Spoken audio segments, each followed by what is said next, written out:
আজকে আমরা আলোচনা করি ঠোঁটের যত্ন নিয়ে। সাধারণত ঠোঁট শীতকালে আমরা বেশি ফাটতে দেখি, কিন্তু বর্তমানে দেখা যায় শীত নয়, গরমকালেও আমাদের ঠোঁট ফাটতে দেখা যায় এবং এই ঠোঁট বিভিন্ন কারণে সাধারণত ফেটে থাকে। ঠোঁটে সেন্সিটিভ মেমব্রেন একটি পাতলা আবরণ বা লেয়ার থাকে। একাধিক লেয়ার না থাকায় অতিরিক্ত গরম, রুক্ষ বা আর্দ্র আবহাওয়ায় ঠোঁটের যত্ন নেওয়া খুবই বেশি জরুরি।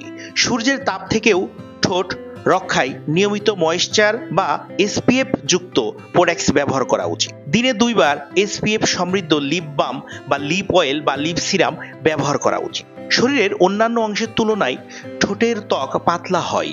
ঘন ঘন ঠোঁট ফাটার সমস্যা থাকলে গোলাপ জল ও গ্লিসারিন মিশিয়ে ব্যবহার করুন। রাতে ঘুমাতে যাওয়ার আগে এই মিশ্রণটি ঠোঁটে লাগান। ঠোঁটে ঘন ঘন জিভ লাগিয়ে ভেজাবেন না, তাহলে ঠোঁটের পাতলা মেমব্রেনের পিএইচ লেভেলের ভারসাম্য বজায় থাকে না। এতে দ্রুত ঠোঁট ফাটতে শুরু করে। আবার খুব জোরে যদি এক্সফোলিয়েট করা হয় সেক্ষেত্রেও ঠোঁটের নানান ক্ষতি হয়। ঠোঁটের ত্বক ক্ষতিগ্রস্ত হতে পারে আমাদের দৈনন্দিন কাজের মাধ্যমে। লিপস্টিক লাগানোর 15 মিনিট আগে লিপ বাম লাগিয়ে নিন, তাহলে ঠোঁটের ময়েশ্চার বা লিপস্টিকের স্থায়িত্ব বাড়বে। মুখের মতো ঠোঁটেরও মেকআপ তুলে ফেলা উচিত। প্রতিদিন রাতে ক্লিনজিং জেল দিয়ে অবশ্যই লিপস্টিক তুলে ফেলুন। অ্যালোভেরা সমৃদ্ধ ক্লিনজিং জেল ব্যবহার করতে পারেন, এটি আপনার ঠোঁটের জন্য ভালো।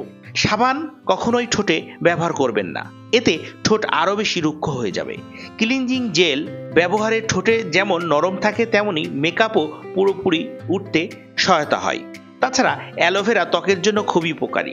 ঠোঁটের মেকআপ তোলার পর আমন্ড ক্রিম লাগাতে পারেন এবং সারা রাত রেখে দিন। নিয়মিত ব্যবহারে ঠোঁটের কালো ভাব দূর হয়ে যাবে এই আমন্ড অয়েল। নিয়মিত আমন্ড অয়েল বা দুধের সর লাগালে ঠোঁটের রং উজ্জ্বল হয়। গোলাপের পাপড়ি পেস্ট করে ঠোঁটে লাগাতে পারেন, তাতে ঠোঁট নরম এবং গোলাপি হবে। তাছাড়া নরম ঠোঁট পেতে রাতে শোবার সময় নারকেল তেল, চন্দন বাটা ও গোলাপ জল একসঙ্গে মিশিয়ে ঠোঁটে লাগাতে পারেন। সকালে উঠে আবার ধুয়ে ফেলুন। নিয়মিত এটি ব্যবহারে আপনার ঠোঁট হবে নরম, উজ্জ্বল এবং ভীষণ রকম কমনীয়।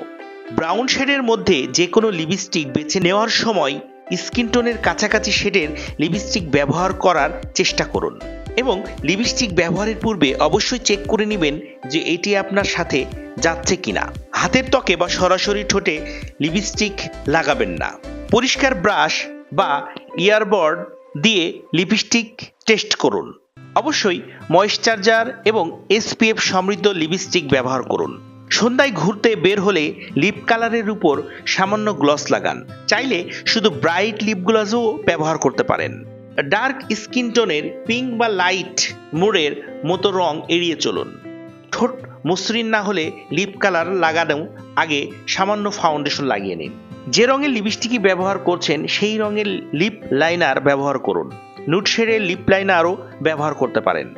ঠোঁটের শেপ বড় দেখাতে চাইলে লিপ লাইনারের এক্ষেত্রে ভালো কাজ করবে। আবার ঠোঁট পাতলা হলে লাইনার দিয়ে ঠোঁটের শেপ ঠিক করতে পারেন, তবে খেয়াল রাখবেন লিপ লাইনার যেন খুব আর্টিফিশিয়াল মনে না হয়। তো বন্ধুরা, ঠোঁটের যত্নে আজকে আমরা জানলাম যে আপনি নিয়মিত যে কাজগুলো করেন, যে লিপস্টিক পরেন বা ঠোঁটে যে মেকআপগুলো করেন সেগুলো কিভাবে ব্যবহার করবেন, ঘরোয়া উপায়ে কিভাবে ঠোঁটের সৌন্দর্য বজায় রাখবেন, এই জিনিসগুলো নিয়ে আজকে আমরা জানলাম। এরকম স্বাস্থ্য এবং সৌন্দর্য বিষয়ক বিভিন্ন সমস্যার সমাধান বা যত্ন, এই সকল বিষয়ে জানতে আমাদের চ্যানেলটি অবশ্যই সাবস্ক্রাইব করে রাখবেন এবং আপনার পরিচিত যারা আছে তাদেরকেও সাবস্ক্রাইব করতে বলবেন এবং আমাদের এই চ্যানেলটি সকলকে দেখার জন্য অবশ্যই শেয়ার করে দিবেন। তো পরবর্তী পর্ব দেখার আমন্ত্রণ জানিয়ে আমি AK অনিমিত বিদায় নিচ্ছি। সবাই ভালো থাকবেন, সুস্থ থাকবেন। ধন্যবাদ সকলকে।